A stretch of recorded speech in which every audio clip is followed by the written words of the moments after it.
जय भीम, नमो बुद्धाय साथियों। सबसे पहले मैं पंचशील का मतलब है हिंसा न करना, चोरी न करना, व्यभिचार न करना, झूठ न बोलना और नशा न करना। इनका पालन करने की सलाह दी जाती है। बुद्ध पूर्णिमा या बुद्ध जयंती पर सूर्योदय के बाद धार्मिक स्थल या मंदिरों में बौद्ध धर्म का झंडा फहराया जाता है। इस झंडे में 5 रंग हैं: नीला, लाल, सफेद, पीला और नारंगी। ये थे बुद्ध के पंचशील सिद्धांत।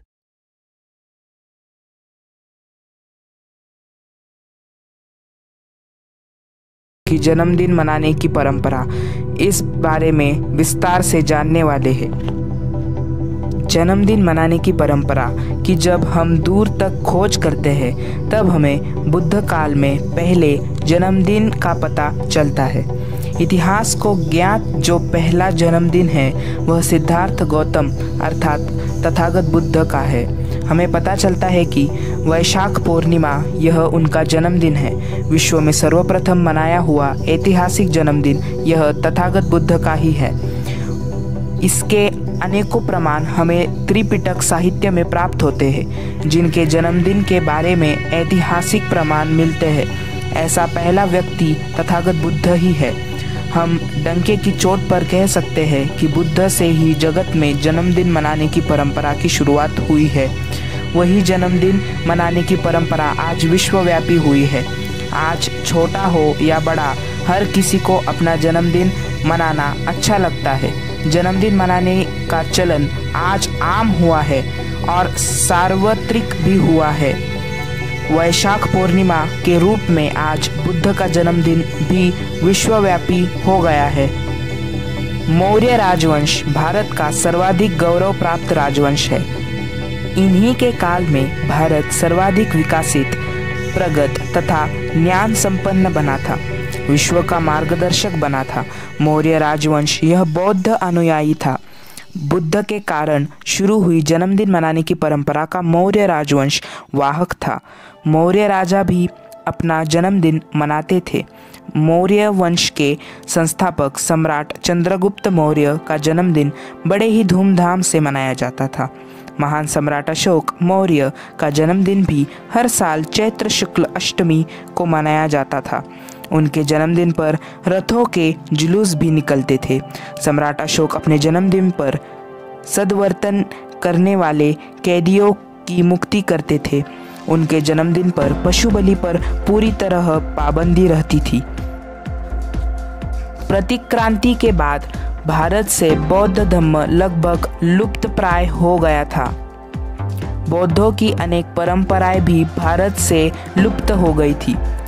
आधुनिक भारत में बौद्धों में जन्मदिन मनाने की परंपरा फिर से आई, वह बोधिसत्व डॉक्टर बाबा साहेब अम्बेडकर इनके ही कारण।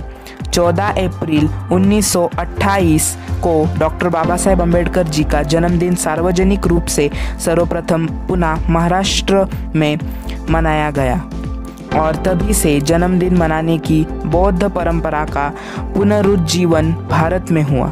आज डॉक्टर बाबा साहब अम्बेडकर जी का जन्मदिन भी विश्व भर में मनाया जाता है, वह भी विश्वव्यापी हुआ है। साथियों, इस ऐतिहासिक तथ्यों से हमें यह ज्ञात होता है कि जन्मदिन मनाने की परंपरा तथागत बुद्ध से ही शुरू हुई है। आज समूचे विश्व में तथागत बुद्ध का जन्मदिन बुद्ध पूर्णिमा के नाम से मनाया जाता है। सम्राट अशोक का जन्मदिन अशोकाष्टमी के नाम से मनाया जाता है और डॉक्टर बाबा साहब अम्बेडकर जी का जन्मदिन भीम जयंती के नाम से मनाया जाता है। अंग्रेज पूर्व भारत अनेक संस्थानों में बटा हुआ था।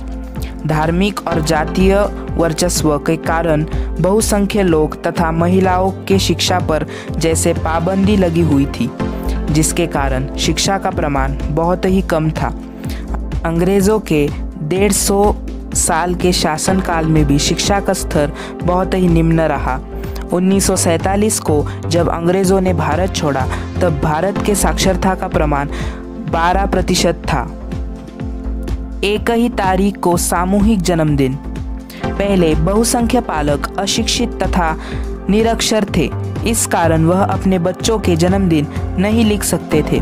वह बच्चे जब स्कूल गए तब शिक्षकों ने ही उनकी जन्म तारीख खुद से लिखी। तब स्कूल 1 जून को खुलती थी, इसलिए उन्होंने जन्म तारीख 1 जून ही लिखी। इसलिए भारत में पहले बहुसंख्य लोगों की जन्म तारीख 1 जून ही होती थी। इस सामूहिक जन्म तारीख के निर्माता तत्कालीन शिक्षक ही थे। एक तो सच्ची जन्म तारीख ज्ञात नहीं थी और जो ज्ञात थी वह सच्ची नहीं थी। इस कारण लोगों में जन्मदिन मनाने का चलन ही नहीं था। संविधान से शिक्षा का अधिकार मिला और बढ़ी भारत की साक्षरता। 26 जनवरी 1950 से भारत में संविधान लागू हो गया।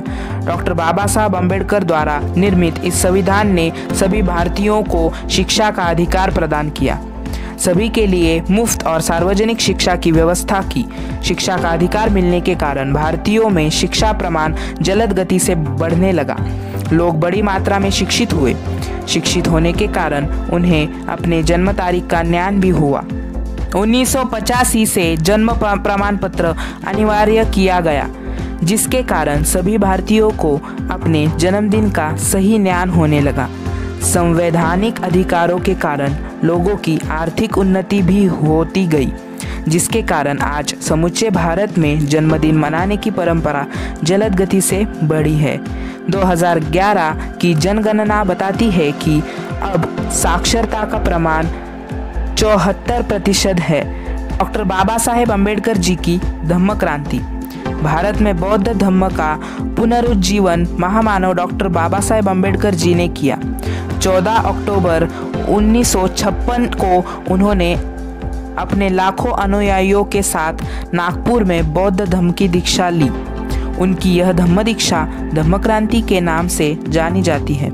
डॉक्टर बाबा साहेब अम्बेडकर जी ने दिए हुए संवैधानिक अधिकारों के कारण भारतीय बौद्धों का सर्वांगीण प्रगति और विकास हो रहा है। उनमें बौद्ध संस्कृति के अनुकरण का चलन बढ़ा है। उनमें जन्मदिन मनाने की बौद्ध परंपरा का भी पुनरुज्जीवन हो रहा है। भारतीय बौद्धों की जन्मदिन परंपरा। आज भारतीय बौद्धों में जन्मदिन मनाने की परंपरा का चलन फिर से शुरू हुआ है। छोटे बड़े सभी लोगों का जन्मदिन बड़े ही खुशी से मनाया जाता है। भारतीय बौद्ध अपना जन्मदिन कुछ इस तरीके से मनाते हैं। जन्मदिन की मंगल कामना। जन्मदिन के अवसर पर माता पिता, भाई बहन और परिवारजन जन्मदिन की मंगल कामना देते हैं। रिश्तेदार तथा मित्र परिवार भी फ़ोन के माध्यम से, मैसेज से तथा सोशल मीडिया के माध्यम से मंगल कामनाएं देते हैं। नए कपड़ों का परिधान। जन्मदिन के अवसर पर नए कपड़े परिधान किए जाते हैं। आदर्शों को वंदन। जन्मदिन के अवसर पर सुबह अपने आदर्श यानी तथागत बुद्ध, सम्राट अशोक और डॉक्टर बाबा साहेब अम्बेडकर इनकी प्रतिमाओं को पुष्प अर्पित किए जाते हैं। उन्हें वंदन किया जाता है। बड़ों को अभिवादन। जन्मदिन के अवसर पर माता पिता, दादा दादी, अन्य बड़ों को अभिवादन किया जाता है। बुद्ध विहार भेंट। जन्मदिन के अवसर पर अपने नज़दीकी बुद्ध विहार को भेंट दी जाती है। वहां जाकर भंते जी की ओर से पंचशील का ग्रहण किया जाता है।